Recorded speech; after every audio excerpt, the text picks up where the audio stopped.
ये question solve करो और अपनी रिवीजन को टेस्ट करो।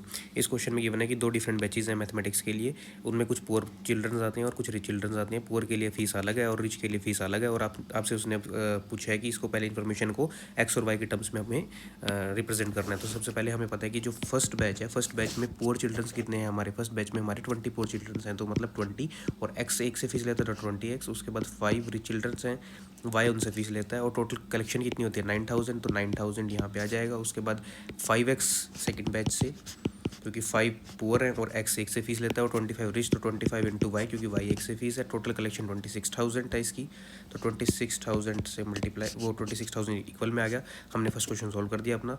अब पूछ रहा है कि मंथली फ़ी कितना पे करता है पुअर चाइल्ड, उसके लिए हम इन दोनों इक्वेशन को सोल्व करना पड़ेगा। तो एक वेरिएबल को सेम बना लो, हम y को सेम बना लेते हैं। तो फर्स्ट इक्वेशन को अगर हम 5 से मल्टीप्लाई कर दें तो ये भी 25, ये भी 25, दोनों को सब्ट्रैक्ट कर देते हैं, तो 25 से 25 कैंसिल, ये 100 हो गया, 100 में से 5 गया तो 95x, ये 45 हो जाएगा, 45,000 माइनस 26,000 19,000 आ जाएगा, और x की वैल्यू यहाँ से 95 इंटू डायरेक्टली 2 हो जाएगा, तो 200 आ गई यहाँ से x की वैल्यू। अब अगर x की वैल्यू 200 है तो पुअर चाइल्ड की फीस हमें पता लग गई, और डिफरेंस निकालना है तो उसके लिए हमें रिच की फीस निकालनी पड़ेगी, और रिच की फीस इसको सोल्व करते हैं तो कितनी आएगी 1000 रुपीज़, और डिफरेंस कितना है अब 1000 रुपये अगर रिच दे रहा है, 200 ये दे रहा है, तो डिफरेंस कितना आएगा 800 का, तो 800 विल बी द आंसर। इसका आंसर मुझे कमेंट सेक्शन में बताना, जो भी सही देगा मैं उसके कमेंट को हार दूंगा। मिलते हैं नेक्स्ट क्लास में।